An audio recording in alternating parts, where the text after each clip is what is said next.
कई बार हम टॉपर्स के बारे में पढ़ते हैं, लगता है तो हमेशा ही सक्सीड करते आ रहे हैं, लेकिन सच बात ये है कि हर किसी के पीछे कोई ना एक स्टोरी होती है। और मेरा वही था कि मैंने जेई दिया, I couldn't clear it. At that moment मुझे लगा कि एवरीथिंग शैटर्ड, कुछ बचा नहीं, अच्छा कॉलेज मिला नहीं, पता नहीं क्या होगा। लेकिन you know destiny has its own turn. I got admission to a local college engineering का। और तो यही कहूँगी कि if you are testing failure, you know, let that be a step in the right direction. उसको आप एक ऐसा पड़ाव बनाइए अपनी लाइफ का कि उस पर स्टेप करके उससे पॉजिटिव एनर्जी लेके आप अपने दूसरे जो भी आप डिसाइड करते हैं गोल, उसकी तरफ बढ़ें। तो फेलियर से बिल्कुल घबराएं नहीं, ये एक मेरा मैसेज रहेगा सबको। फेलियर आएंगे, ऑब्स्टिकल्स आएंगे, लेकिन बात तभी होगी जब आप डिटर्मिनेशन से उन फेलियर्स को फेस करेंगे और अपने आप से पूछेंगे कि मैं क्यों ये जो गोल अचीव करना चाहता हूँ या चाहती हूँ, क्यों करना चाहती हूँ। अगर आपका वाई स्ट्रांग है तो आप दूसरे में भी कर लेंगे अच्छे से।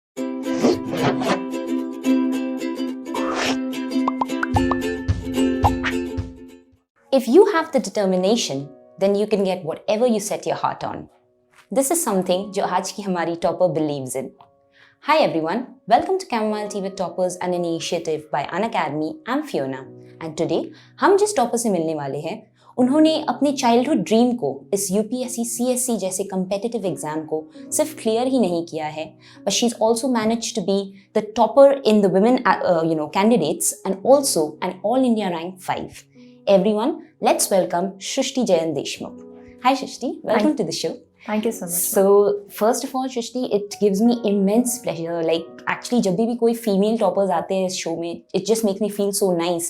And आपके लिए, like you know, we have had so many aspirants who've written that you know they see you as a role model and they really wanted to have you on this show.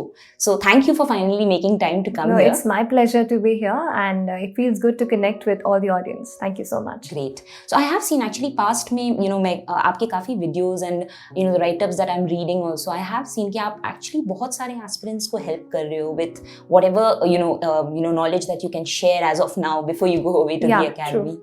So a little bit about this entire journey. I know it's been a long journey, but it's also the first attempt that you gave for this exam and you managed to clear it with an outstanding result. तो थोड़ा हमें बताइए about this journey. Talking about this journey, I'll say कि when I came to the second year of my college, it was then I started contemplating exactly what career I want to really step into. And then there was a childhood dream somewhere, I might have read somewhere, I might have listened to it, कि you have to become an IAS officer, ऐसा कुछ था. तो फिर college में आके उस dream को मैंने कहा इसको आगे बढ़ाते हैं. I started reading about it, कैसे पढ़ाई होती है, क्या नोट्स होते हैं. I could not go to Delhi while I was in the college. तो फिर मैंने कहा कि नहीं, यहीं से पढ़ाई शुरू करती हूँ. तो जो भी मुझे वहाँ क्लासेस मिली, जो भी ऑनलाइन मुझे मिला कंटेंट, वहाँ से मैंने प्रिपेयर करना शुरू किया. कई सारे टॉपर्स का वीडियो मैं भी देखती थी कि क्या पढ़ते हैं, क्या इंपॉर्टेंट होता है, तो उनसे सीखती थी. ऐसा सीख के 1-2 साल पढ़ के अटेम्प्ट दिया अपना लास्ट ईयर, और लास्ट ईयर मैंने ग्रेजुएशन अपना कंप्लीट किया. And with God's grace I have been able to clear it. तो इसके बारे में this is one thing actually मैंने बहुत सारी आपकी इंटरव्यूज़ देखी हैं. One thing which always comes across कि you have this sense of positivity around you, and मैंने देखा है कि you are quite interested in yoga, meditation as well. तो उसके बारे में आप क्या बताओगे? बिकॉज ऐसे बहुत एस्पिरेंट्स जैसे ऐसे कम्पिटिटिव एग्जाम्स में उनका एक मेंटल कंडीशन उसको बिल्ड करना is also very difficult, because again this is an exam of constant perseverance and also hard continuously चलते रहता है. तो उस state of mind को build करने के लिए what would you suggest? What should they do? Yes, state of mind जैसा आपने कहा equally important है. We focus on material, we focus on test, we take all the material that's there, we just want to leave and just don't want to leave anything. लेकिन हम ये शायद भूल जाते हैं कि हमारा mental preparation भी equally important है.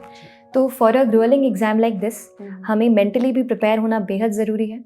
एग्ज़ाम खुद 1 साल की है, प्रीलिम्स देते हैं, फिर मेंस, फिर पर्सनालिटी टेस्ट, उसके 1-1.5 साल पहले से कर रहे हैं तो और जर्नी लंबी हो जाती है. तो उसमें हमें करने के लिए पॉजिटिविटी बेहद ज़रूरी है. तो आई स्टडीड इन भोपाल, जहाँ पे आई रिसाइड.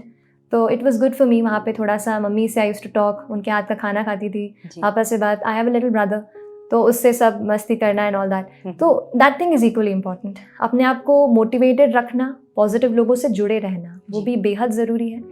थोड़ा म्यूज़िक का सहारा लिया मैंने, to listen to songs that boosted me up.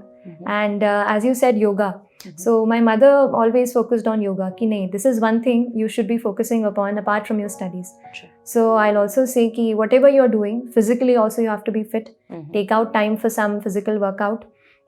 And जैसा meditation पे, तो meditation helps you calm your mind. थोड़ा एक peaceful sense लाता है आपकी life में. जी. तो ऐसा भी कुछ करिए, motivate खुद को रखिए और positive लोगों के साथ जुड़े रहिए. You know, anybody who pulls you down, who tells you that it can't happen, stay away from those people. You know, it's just straightforward. Stay away, because in these moments when you're trying to achieve something in your life, आप कुछ बनना चाह रहे हैं, कुछ करना चाह रहे हैं, उस वक्त कम से कम उन लोगों से दूर रहें.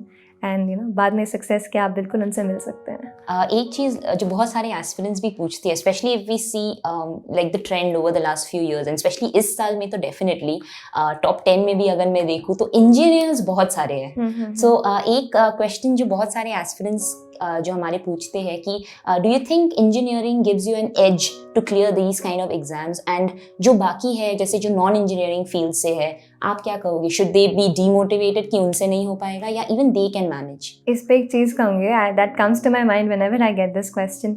सच में इंजीनियरिंग का कोई बहुत रोल नहीं है. ये एग्ज़ाम है जनरल स्टडीज़ की.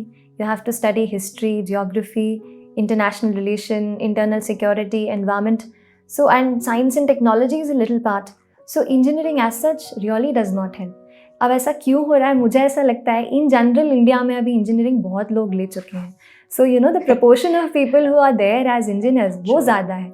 उस कारण से शायद रिजल्ट्स आ रहे हैं. वो एक चीज़ हो सकती है. People who have taken other backgrounds, who have taken humanities, I thought that they had an edge when I was studying, क्योंकि ये लगता है ना कि कोई ग्रेजुएशन में हिस्ट्री पढ़ रहे हैं, सोशियोलॉजी पढ़ रहे हैं, तो वो अपना यहाँ पे कर सकते हैं.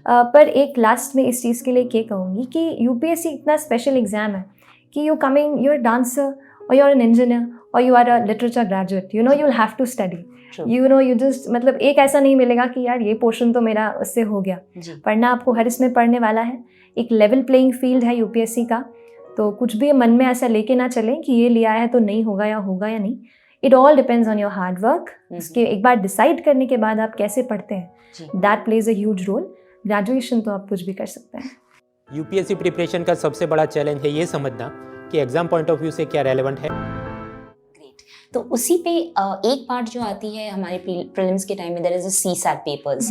तो इस पे बहुत एस्पिरेंट्स का ये मानना होता है कि क्योंकि इंजीनियर्स के लिए वे इजियर होता है सीसैट को क्लियर करना, एंड बहुत ऐसे होते हैं जिनके लिए मैथ्स दूर दूर तक यू नो उनकी अच्छी दोस्ती नहीं है उससे. सो उनके लिए आप क्या कहोगे फॉर कंप्लीट बिगिनर्स, अगर वो सीसैट की तैयारी भी कर रहे हैं and they didn't have maths in you know the graduation, तो वो कैसे तैयारी कर सकते हैं, and what are the maybe some of those topics या चैप्टर्स विच डेफिनेटली उनको उस पर ध्यान देना चाहिए? राइट. सीसैट की बात पूछे, आई विल शेयर कि I was also not good in maths. Like maths was not my friend. Maths didn't like me. I tried to like it but it didn't. तो कैसे टैकल करना है?